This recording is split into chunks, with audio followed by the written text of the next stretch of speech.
قرآن کیا کہتا ہے؟ مسکال کے ذرے کے برابر بھی اگر کوئی خیر ہوگی تو خدا قیامت میں اس کو سب کو دکھائے گا.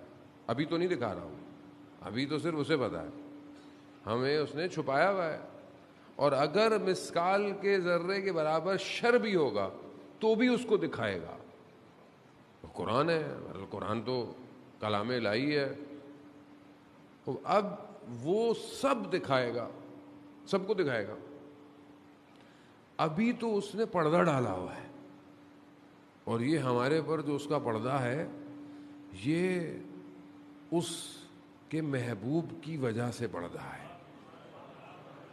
وہ جسے اس نے رحمت للعالمین بنایا ہے, اس کی رحمت کے صدقے میں ہمارے گناہوں پر اس نے پردے ڈالے ہوئے ہیں. اور انسان یہ جانتا بھی ہے, انسان جانتا ہے.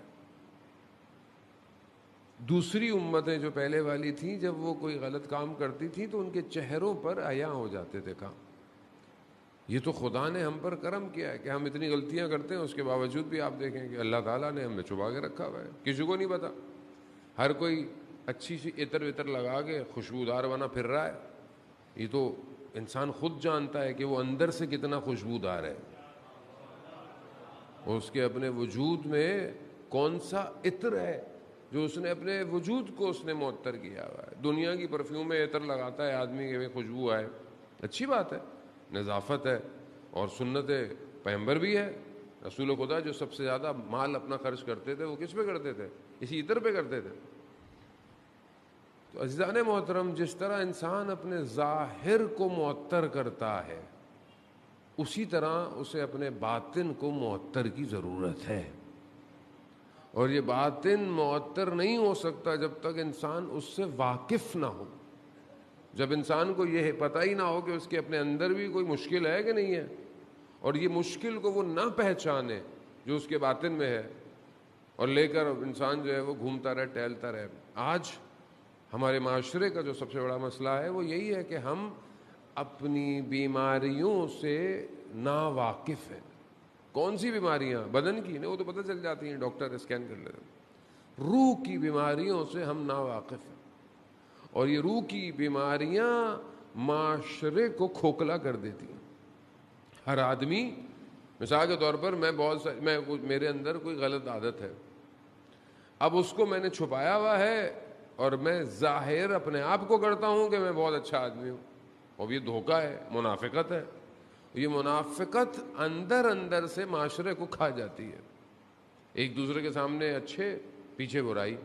یہ تو نارمل ہے نا ہمارے یہاں, تو اس میں تو کوئی اور نئی چیز بھی نہیں ہے. یہ تو سامنے مل رہا ہے, ماشاء اللہ, السلام علیکم, کیسے ہیں آپ, ٹھیک ہیں, خیریت سے؟ میں ایسے ہی اشارہ کر دیا, بس کام ہو گیا آپ کا. یعنی کیا؟ یعنی غیبت. یعنی جو آپ سامنے بول نہیں سکتے تھے, کہہ نہیں سکتے تھے, آپ نے اشارے سے غیبت کر دی اس کی. غیبت, غیبت کے لیے حدیث سناؤں میں آپ کی خدمت ہے. غیبت اشد من الزنا,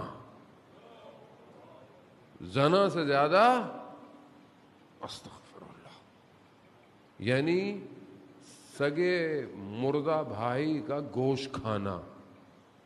مردہ پڑا ہوا ہے, آپ کا سگا بھی ہے, اب آپ اس کا گوشت کھائیں. کیوں تعبیر ہے یہ؟ کیونکہ جس کی غیبت کی جاتی ہے وہ موجود نہیں ہے. مردہ موجود ہے لیکن کچھ کر نہیں سکتا, اب آپ اس کے ساتھ کچھ بھی کریں. تو جس کی غیبت آپ کر رہے ہیں وہ بھی موجود نہیں. غیبت کرنے والا جب تک اس کی غیبت جس کی ہے وہ معافی نہ دے. شخص جوان تھا, نیک تھا, حادثہ ہوا, حادثے میں اس کو چوٹ لگ گئی, کچھ ہوا, ڈاکٹر ہاسپٹل میں 3 منٹ ڈاکٹروں کو یہ فیصلہ کرنے میں لگا کہ اس کی آنکھ کا آپریشن کیا جائے کہ نہ کیا جائے. ایسی 3 منٹ میں وہ کوما میں تھا. کتاب بھی ہے, 3 منٹ کتاب بھی, اردو میں بھی آ گئی ہے, 6 دقیقے, 100 پیجز کی کتاب ہے, پی ڈی ایف مل جائے گی آپ کو بہت آرام سے, انگلش میں بھی اردو میں بھی آ گئی. 3 منٹ یہاں 3 منٹ، وہاں وہ عالم برزخ میں. عالم برزخ کیا ہے؟ مرنے کے بعد جو انسان کا حساب کتاب کھلے گا. تو اس نے دیکھا کہ حساب کتاب ہے، دیکھا کہ بندہ بیٹھا ہوا ہے، ایک فائل لے کے پڑھی. تو اس نے دیکھا کہ بھائی اب تو کہانی آف ہو گئی اور اب حساب کتاب شروع ہو گیا. اب جب پہلا صفحہ کس دن ہوتا ہے؟ لڑکے کا پہلا صفحہ کس دن کھلے گا؟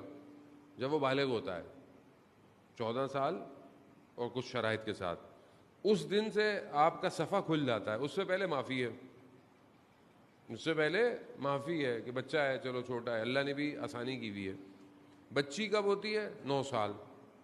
9 سال کے اندر اس کی بھی زندگی کے صفحے کھل جاتے ہیں. اب ہم لوگ بات کہتے ہیں نہیں ابھی تو چھوٹی ہے، ابھی تو بچی ہے، بعد میں حجاب کرا لیں گے. اس کے لیے تو عذاب شروع ہو گیا. اب آپ کی مرضی ہے، اب آپ کریں گے نہ کریں. محرم نامحرم اس کے لیے واضح ہو گیا. یہ ہماری ذمہ داری ہے. قیامت میں جب وہ کھڑی ہوگی تو وہ کیا بولے گی؟ میرے ماں باپ نے مجھے بتایا نہیں تھا محرم نامحرم کون ہے میرے لیے. وہ بھی بہت سخت ہے. اسلام جو ہے وہ مذاق نہیں ہے جان محترم. اب وہ کہتا ہے کہ میری زندگی کا پہلا صفحہ جس دن میں بالغ تھا اس دن سے میرا صفحہ کیا لکھا ہوا؟ نماز، فلانا فلانا، سب صحیح، بالکل اچھا بچہ تھا، جوان اچھا تھا، نماز بھی پڑھتا تھا، ماتم بھی، عزاداری بھی، سب کچھ کرتا تھا. دیکھا کہ دن کے اعمال ہیں، رات کو اعمال جب اینڈ ہو کلوز، دیکھا کہ سارے اعمال اڑ رہے ہیں. اگلا صفحہ کھولا، پھر وہی رات کو پھر اڑے. اس نے پوچھا یہ کیا ہے؟ کہا کہ تم نے جو سارا دن نیکیاں کی تھیں اور رات کو جو غیبت کی تھی، تمہاری ساری نیکیاں اس کو چلی گئی. اب ہماری تو ویسی نیکیاں نہیں ہیں بھائی، مائنس میں ہیں، مائنس. یعنی ہم کتنے آرام سے اپنی نیکیاں، اور کتنا آج کل تو پتہ بھی نہیں چلتا نا غیبت کر رہے ہیں. 2 لوگ بیٹھے ہیں، تیسرے کی غیبت. مولانا کی غیبت تو ویسے ہی ماشاءاللہ، نوغان کی، مولانا کی تو ہمارا فیوریٹ مشغلہ ہے کہ جہاں بیٹھ جائیں تو وہاں شروع ہو جاتے ہیں. یہ سب جا رہا ہے. اب جب انسان بلینک ہو رہا ہو، اس کا اکاؤنٹ چلوات بھیجتے محمد والے محمد صلی اللہ. اب یہ ایک بیماری ہے، یہ ابھی ایک بیماری، بیماریاں بہت ساری ہیں ہماری.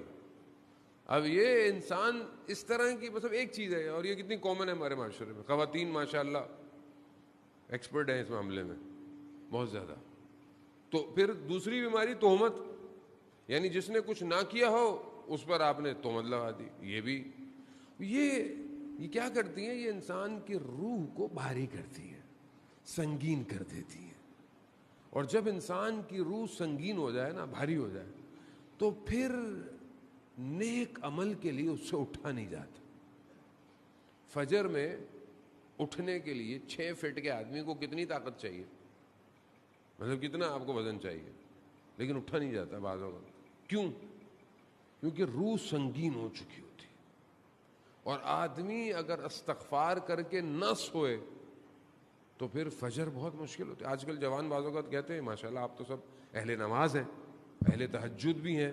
میں تو ان کی بات کر رہا ہوں جو لائیو سن رہے ہیں بیٹھے ہوئے، کہ بعض جوان کہتے ہیں کہ فجر میں اٹھا نہیں جاتا.